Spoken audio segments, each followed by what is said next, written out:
오늘 열왕기상 1장 말씀을 통해서 말씀을 깨닫는 지혜와 응답받는 기도의 은총이 우리가 넘치게 될 줄로 믿습니다. 이제 사무엘 상하가 끝나고 열왕기상 1장이 시작됩니다. 열왕기상, 이 말은 열왕이란 말은 10명의 왕이 아니라 열은 나열한다는 말이고 왕은 왕들의 역사죠. 즉 왕들의 역사를 나열한 책 중에 첫 번째 책이 열왕기상이 됩니다. 두 번째 책이 열왕기하인데요. 원래 이스라엘의 책을 구별할 때는 열왕기라고 하는 책은 한 권입니다. 그런데 나중에 이 책을 옮기면서 그 문서를 분책하는 습관이 있는 유대인들이 책을 나눠서 열왕기상하로 두 권으로 나눈 것입니다. 그런데 원래 유대인에게는 열왕기가 4권입니다. 왕의 역사 열왕기는 4권인데요. 이 열왕기 1, 2권이 원래는 사무엘 상하입니다. 그러니까 사무엘 상하와 열왕기 상하는 이어지는 책이다, 같은 책이다라고 보셔도 무방합니다. 그러면 열왕기 상하의 성격은 무엇일까요? 어떤 책일까요? 우리도 보면 왕들의 역사니까 조선왕조실록 같은 책으로 우리는 이해를 합니다. 그러니까 왕들의 역사니까 이거는 역사서라고 볼 수 있죠. 우리의 눈으로는 그렇죠.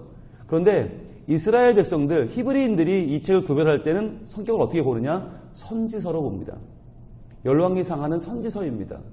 그러면 사무엘 상하는요? 사무엘 상하도 역시 선지서입니다. 그러니까 전 선지서를 구별할 때 전 선지서가 여호수아가 들어가고요. 사무엘 상하가 들어가고요. 열왕기 상하가 들어가요. 그러면 우리가 볼 때는 열왕기 상하는 아직 안 배웠으니까 그렇다고 치고 여호수아 전쟁한 역사가 아닌가? 사무엘 상하? 그것도 다윗이 왕이 되고 사울이 왕이 되고 이거 보면 왕의 역사인데 왜 역사서가 아니라 선지서일까요? 여호수아와 사무엘 상하의 역사는 누가 왕이 되는가? 그 왕이 어떻게 통치했는가? 거기에 중심의 포인트가 있지 아니하고 하나님의 역사예요. 하나님이 여호수아를 도우셔서 어떻게 하나님의 나라를 만들어 가시는가?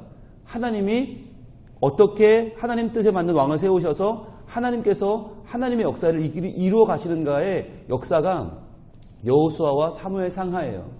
그리고 마찬가지로 열왕기에도 수많은 왕들이 등장하지만 중요한 건 그 왕이 누구냐는 문제가 아니라 그 왕들이 하나님을 따르고 순종했는가 아니면 그렇지 않았는가의 문제인 거예요. 그러니까 열왕기 상하를 이해하려면 먼저 이해해야 되는 책이 있는데 그것이 바로 신명기예요. 신명기의 핵심은 하나님이 내 앞에 복과 화를 두었다는 것이거든요. 그런데 복과 화를 두었는데 너희가 하나님을 따르면, 하나님을 사랑하고 순종하면 복이 임할 것이고 하나님을 따르지 않고 너희의 죄대로 행하면 너희는 화를 얻을 것이다. 이것이 신명기거든요. 신신당부하는 설교였죠. 이 신신당부하는 설교의 결과가 뭐냐? 그게 여호수아하고 사무엘상하고 열왕기상하란 말이에요. 그러니까 열왕기상하를 볼 때 이것이 왕들의 역사냐라고 본다면 그것은 잘못된 말이에요. 제가 학교 다닐 때 제가 좋아했던 과목이 있어요. 그게 국사였어요. 국사와 사회, 역사를 되게 좋아했어요. 그래서 왕들의 관심이 많았어요. 왕들의 역사, 왕들이 뭘 했고 그게 업적에 관심이 많았어요. 그런데 그러한 눈으로 성경을 읽어보니까 이 열왕기상하가 이상해요. 왜냐하면 뭔가 업적이 많고 한 일이 많고 이런 왕들이 많이 기록되어 있고 한 일이 적으면 적게 기록되어 있어야 맞는데 이 성경은 이상하게도 한 일이 업적이 많으냐 적으냐는 별로 상관이 없어요. 그건 관심이 없어요. 그럼 뭐가 분량을 좌우하느냐? 하나님과의 관계예요. 하나님을 얼마나 사랑했는가? 하나님의 말씀을 얼마나 순종했는가가 많이 차지하고 적게 차지하더라고요. 그래서 이거 하나님의 역사는 세상 역사와 다르구나. 근데 왜 다를까요? 왜 하나님은 왕들의 역사를 바라보는 눈이 세상의 역사와는 다를까요? 왜 그럴까요? 여러분, 세상의 역사는요, 일반적인 백성들에게는 관심이 없어요. 일반 백성에게는 관심이 없고 왕만 관심이 있어요. 그러니까 왕이 어떤 왕이냐, 어떤 일을 했냐만 관심이 있지 백성들에게는 관심이 없어요. 그런데 하나님은 반대예요. 하나님은 왕에게 관심이 없어요. 그러니까 하나님은 왕이 누구냐? 여기 관심이 없고 하나님은 백성들에게 관심이 있어요. 그의 백성 이스라엘 백성들이 어떻게 하나님을 섬겼느냐. 그러니까 우리는 이 성경을 보면서 특히 열왕기상하를 보면서 열왕기라는 이름 때문에 왕에게 집착해서 읽고 왕에게 집중해 읽으면 오히려 우리는 잘못 읽는 거예요. 뭘 읽어야 되나? 하나님과 그의 백성인 이스라엘 백성들과의 관계가 지금 어떤가 여기를 봐야 되는 거예요. 한번 우리 하나님의 마음이 어떤가 봅시다. 하나님은 정말 왕을 중요하게 여기고 왕을 품고 왕을 바라보라고 하는 분인가? 그렇지 않다고 하는 것이죠. 우리 출애굽기 15장 한번 볼까요? 출애굽기 15장은 출애굽할 때 홍해가 갈라진 다음에 부르던 모세의 노래죠. 이 노래 속에 이스라엘의 역사가 예언되어 있습니다. 출애굽기 15장 17절 18절 보겠습니다. 출애굽기 15장 17절 구약 105페이지에 있습니다. 과연 하나님의 관심은 어떤가? 하나님은 어떻게 그의 백성들을 이끌어 가시는가? 출애굽기 15장 17절 주께서 백성을 인도하사 그랬죠? 백성 한번 밑줄 그어보시고요. 하나님은 그의 백성 이스라엘을 인도하십니다. 왕으로 인도하시는 게 아니라 그의 백성을 인도하십니다. 그들을 왜 인도하시는가? 그들을 주의 기업의 산에 심으리이다. 자, 이 주의 기업의 산이 바로 가나안이죠. 가나안까지 하나님은 그들을 인도하기 위해서 심기 위해서 인도하십니다. 왜 그의 백성을 인도하시나? 여호와여 이는 주의 처소를 삼으시려고 예비하신 것이라. 주의 처소 밑줄 그어보세요. 자, 그러면 하나님이 거하시는 주의 처소가 어디예요? 백성이에요. 백성이 주의 처소예요. 하나님의 처소는 성전이 아니에요. 하나님의 처소는 왕궁도 아니에요. 하나님의 처소는 백성이에요. 주의 처소를 삼으시려고 예비하신 것이라. 주여 이것이 주의 손으로 세우신 성소로소이다. 성소 밑줄 그어보시고 그러면 이 성소가 어디라는 거예요? 성소가 주의 처소고 주의 처소는 백성이에요. 그러니까 이스라엘 백성들 하나님이 사랑하여 출애굽시키고 가나안 땅으로 인도한 그 백성들이 주의 처소이면서 동시에 성소예요. 그렇다면 그들을 누가 다스리나? 왕이 다스리나? 아니에요. 18절입니다. 여호와께서 영원 무궁하도록 다스리시도다 하였더라. 그랬어요. 여호와께서 친히 다스리는 백성, 즉 그러니까 이스라엘에는 왕이 없는 게 맞아요. 왕이 없어요. 왜냐하면 하나님의 기업의 산에 심은 주의 처소이자 성소가 바로 그의 백성이기 때문에 그 백성은 여호와께서 영원토록 인도하신다. 영원토록 다스리신다. 이것이 이스라엘의 신앙 고백이고 모세의 신앙 고백이고 이것이 이스라엘 백성들을 바라보는 하나님의 눈이에요. 자, 그런데 그래서 여러분 모세가 자기 아들들한테 모세의 직책을 승계하지 않았죠. 왜요? 모세는 왕이 아니었기 때문이에요. 여호수아를 세웠죠. 그런데 여호수아도 죽으면서 자기의 후대를 세우지 않았죠. 왕이 아니었기 때문이에요. 모세와 여호수아를 하나님은 왜 세웠는가? 그들은 왕이 아니었죠. 그들은 광야라고 하는 이 험한 세월을 지나가서 가나안 땅에 입성하기 위하여 하나님이 일시적으로 세운 지도자였어요. 왕이 아니었어요. 그러니까 모세는 광야가 끝나고 가나안에 들어갈 때 여호수아를 준비했지만 여호수아는 가나안에 들어갔기 때문에 후대를 준비하지 않았어요. 왜? 후대가 필요 없으니까. 하나님이 다스릴 것이 분명하니까 여호수아는 다음 지도자를 세우지 않고 죽었어요. 그런데 여기서부터 혼란이 왔죠. 이스라엘 백성들이 하나님을 잘 섬겼다면 지도자가 필요 없어요. 하나님이 왕이시니까. 그런데 이때부터 우왕좌왕하기 시작하죠. 이전에는 모세가 우리를 인도했는데 이전엔 여호수아가 우리를 인도했는데 이제 누굴 따라가지? 혼동이 돼요. 그러니까 이스라엘 백성들이 가나안 땅에 들어가서 하나님만 바라보지 않고 하나님을 온전히 신뢰하지 않으니까 그때부터 우왕좌왕하면서 이웃 나라를 보니까 왕들이 있단 말이죠. 그러니까 우리도 왕이 있으면 우리도 안정적으로 잘 살 수 있겠다 싶어서 왕을 달라고 하죠. 그래서 하나님은 사무엘 통해 말하십니다. 야, 왕이 좋은 게 아니야. 왕은 오히려 너희를 괴롭히고 너희를 힘들게 하고 왕의 욕심 때문에 너희들은 쓸려가야 돼. 그렇게 살고 싶어? 몇 번을 하나님 말씀하시는데 그래도 이스라엘 백성은 왕 해서 왕이 세워져서 겨우 사울 왕이 세워지잖아요. 사울 때문에 얼마나 힘들었습니까? 여러분 이것이 여기까지 다가왔던 하나님의 역사예요. 그래서 하나님이 사울 왕 때문에 너무나 힘들어하는 백성들을 보고 그러면 왕을 세우긴 세우되 내 마음에 합한 왕을 세우자. 그래서 다윗 왕을 세우셨잖아요. 여러분, 왕은요, 하나님이 기뻐하시는 직책이 아니에요. 열왕기라고 하는 말 자체가 하나님 앞에 서란 말이 아니에요. 그래서 열왕기는 오히려 선지서다. 하나님의 말씀을 따르고 순종하는가? 그러면 그러한 왕 때는 이스라엘이 평안해요. 그런데 하나님을 따르지 않고 믿음 없이 자기를 주장하는 왕이 세워지면 그때는 이스라엘이 아주 어려움을 겪어요. 그러니까 왕의 업적이 아니라 하나님과 그의 백성과의 관계에 집중해서 열왕기상하를 읽어야 한다는 것이죠. 그리고 여러분, 열왕기상하에 등장하는 주인공은 왕이 아니에요. 우리는 뭐 솔로몬을 대단하게 보고 뭐 누구를 대단하게 보고, 왕은 주인공이 아니에요. 오히려 누가 주인공인가? 오히려 선지자들이 주인공이에요. 오늘도 열왕기상 1장에 다윗이 몸이 점점 늙고 아도니아라고 하는 아들이 반정을 일으켜서 쿠데타를 일으켜서 아버지가 늙었으니까 아도니아가 왕이 되려고 할 때 그때 솔로몬을 왕위로 올리는 사람이 누구냐? 나단이에요. 선지자 나단이 솔로몬을 왕으로 세워요. 그리고 뒤로 가면 열왕기상의 주인공이라고 할 수 있는 가장 중요한 인물이 누구냐? 엘리야예요. 엘리야. 여러분, 신기한 게 성경에 이사야서도 있고 호세아서도 있고 다니엘서도 있어요. 선지자들이 주인공인 책들이 있잖아요. 그런데 엘리야서가 없어요. 희한하지 않으세요? 엘리사서가 없어요.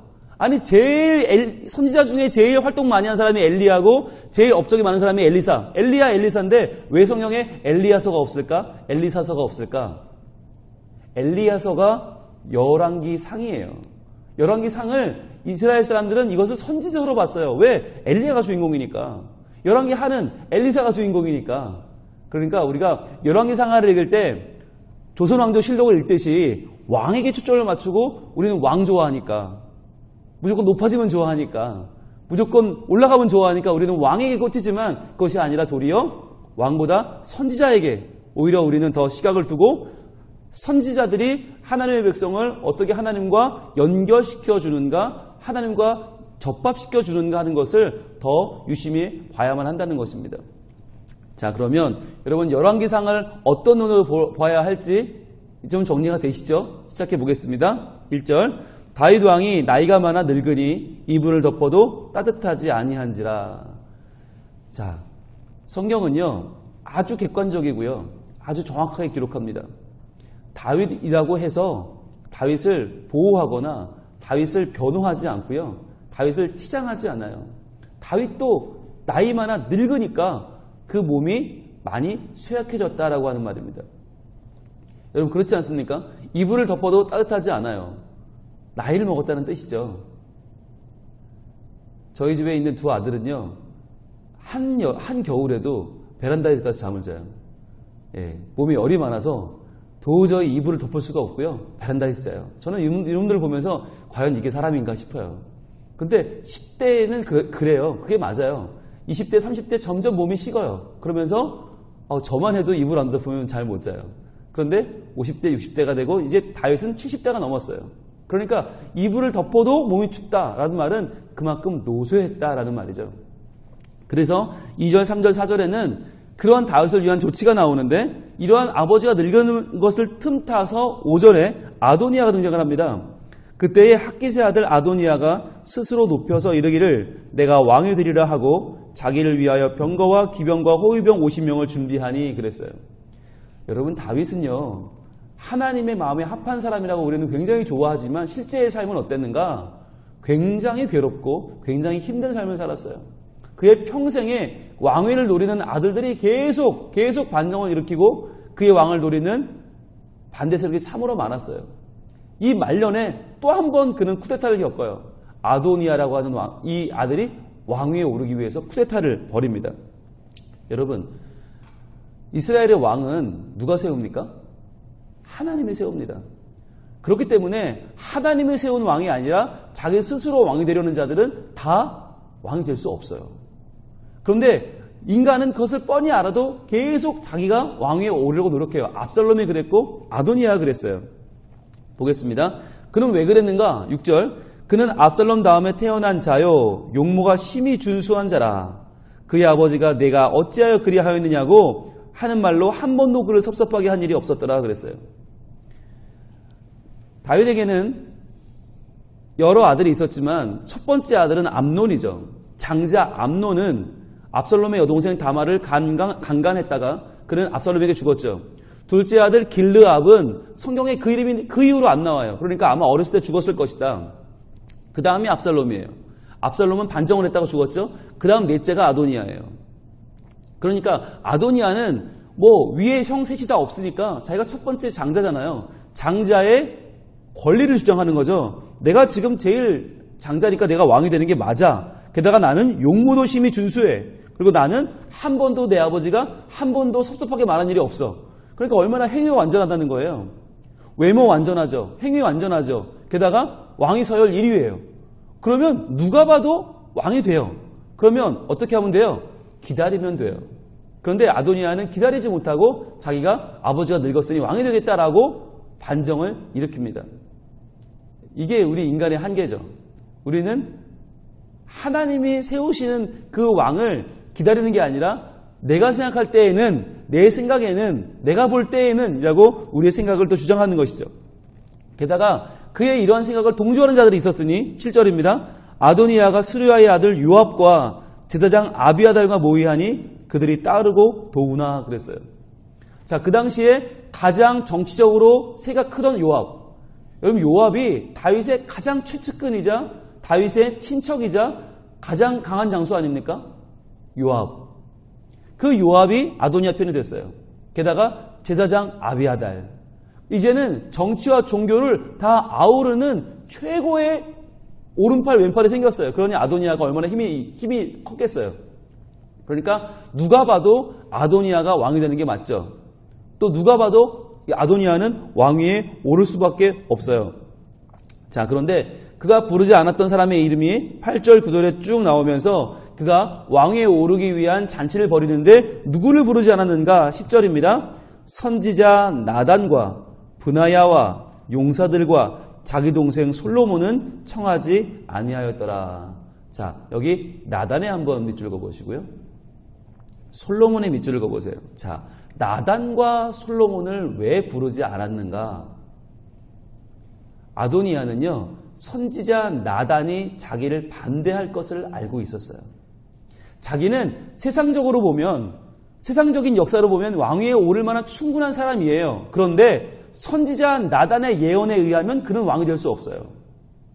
하나님께서 하나님의 뜻을 예언한 선지자 나단 때문에 아도니아는 왕이 될 수 없어요. 그러면 선지자 나단이 예언한 왕은 누군가? 솔로몬이에요. 그러니까 하나님의 뜻에 의하면 아도니아가 아니라 솔로몬이 맞아요. 그런데 하나님의 뜻만 무시하면, 나단만 무시하면 아도니아가 되는 게 맞아요. 그러니까 아도니아는 여기서 갈등에 빠지는 거예요. 선지자 나단을 인정하면 자기 동생 솔로몬이 왕이 돼야 되지만 나단만 무시하면 자기는 요압도 내 편, 아비아달도 내 편, 모든 왕위의 순서가 다 내 편. 그러니까 자기의 왕위를 주장했던 것이죠. 자, 그러면 여기서 우리가 한번 볼까요? 왜 아도니아가 아니라 솔로몬이 다윗의 왕위를 잇는 것이 맞는가라고 하는 것이에요. 이 10왕기를 조선왕조 실록으로 보면 아도니아가 되는 게 맞죠. 100번 맞죠. 그런데 왜 하나님의 선지서인 열왕기상은 아도니아가 아니라 솔로몬을 지지하는가? 자, 한번 가봅시다. 우리 사무엘하 7장으로 갑니다. 사무엘하 7장 12절. 자, 사무엘하 7장은 바로 그 유명한 장이죠. 다윗이 하나님께 집 지어드리겠습니다. 성전 지어드릴게요. 그랬더니 하나님이 야, 됐다. 네가 날 위해 집 짓냐? 내가 널 위해 집을 지어줄게. 이게 사무엘하 7장이죠. 7장 12절. 자, 7장 12절 보시면 내 수한이 차서 내 조상들과 함께 누울 때에 내가 내 몸에서 날 씨를 내 뒤에 세워 그의 나라를 견고하게 하리라. 자, 보이세요? 여기서 표시해 보세요. 내 몸에서 날 내 씨. 그러니까 아직 태어나지 않았죠. 아직 태어나지 않은 왕이에요.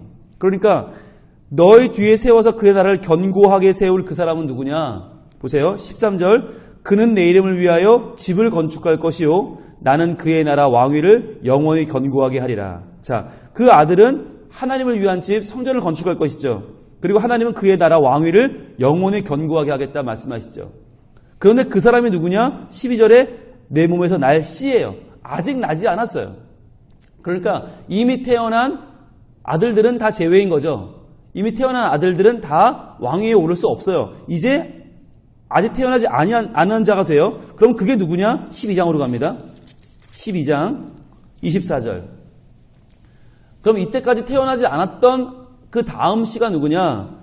사무엘하 12장 24절. 다윗이 그의 아내 바세바를 위로하고 그에게 들어가 그와 동침하였더니 그가 아들을 낳음에 그의 이름을 솔로몬이라 하니라. 여호와께서 그를 사랑하사 선지자 나단을 보내 그의 이름을 여디디아라 하시니 이는 여호와께서 사랑하셨기 때문이었더라 라고 했어요.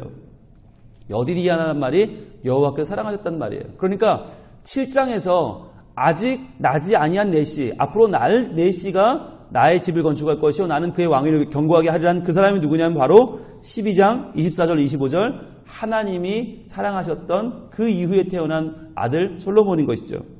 그런데 이때 솔로몬에게 여디디아 하나님이 사랑하는 자라는 이름을 준 사람이 누구예요? 바로 나단이에요. 그러니까 나단이 7장에서도 12장에서도 다윗에게 그 다음 왕은 솔로몬이다 라고 두 번에 걸쳐서 예언하고 있어요.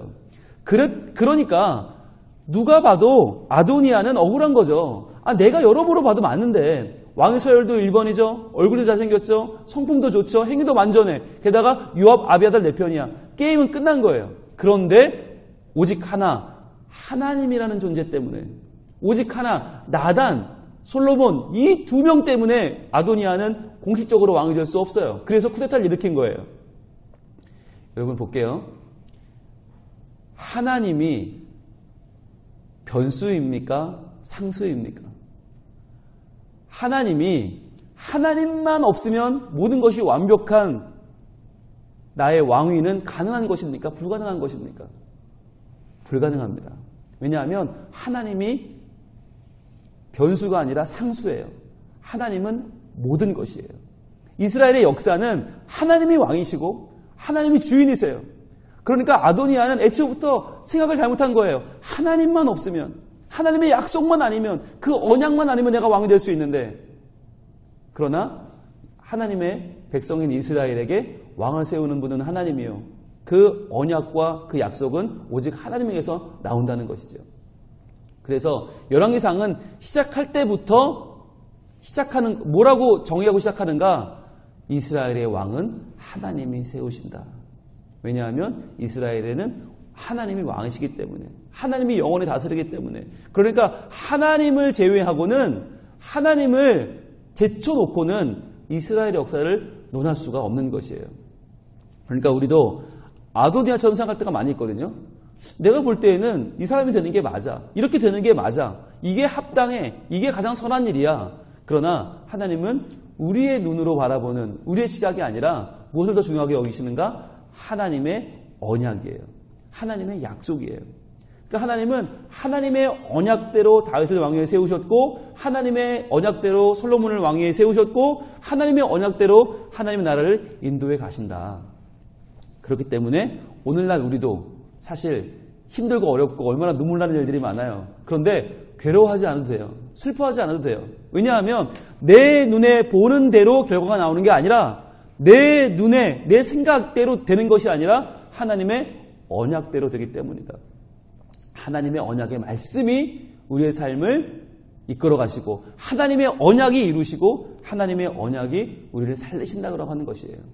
오늘 하루도 우리 살아가면서 우리의 현실을 바라보며 우리가 이렇다 저렇다 결정하는 것이 아니라 하나님의 언약의 말씀에 우리의 마음을 두기를 원합니다.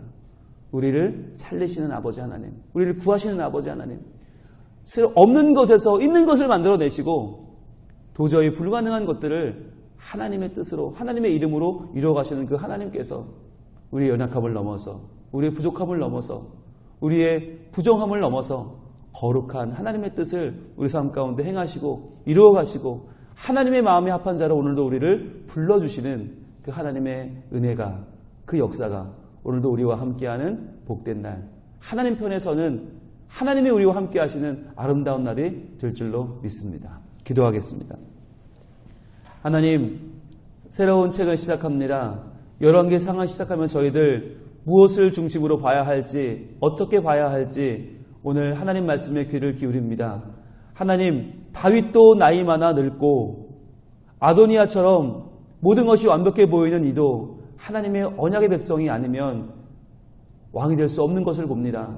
주님, 저희들도 연약하고 힘들고 부족한 생을 살아갑니다. 주님, 우리도 우리의 뜻대로 우리의 삶을 인도할 수 없음을 고백합니다. 오직 하나님의 언약과 하나님의 말씀이 우리 삶에 임하여 하나님의 뜻대로 우리의 삶이 열리고 우리의 삶이 새롭게 개척되고 불가능한 것들이 가능해지고 되지 않을 것들이 되는 하나님이 함께 하시는 놀라운 역사가 우리 삶에 펼쳐지게 하여 주시옵소서. 오직 그것을 위하여 우리들 하나님 말씀 앞에 겸손히 서게 하시고 하나님 말씀의 언약이 이루어지는 그 자리에 서 있을 수 있도록 믿음으로 하나님 바라보며 최선을 다하여 우리의 삶을 살아가는 하나님의 자녀들로 하나님 우리를 우뚝 세워 주시옵소서. 오늘도 말씀을 주셨사오니 이 말씀의 사람으로 살게 하시고 말씀대로 열왕기상 하를 읽어 내려가면서 저희들 더욱더 하나님의 사람으로 온전케 되는 복이 넘치게 하여 주시옵소서. 예수님 이름으로 기도합니다. 아멘.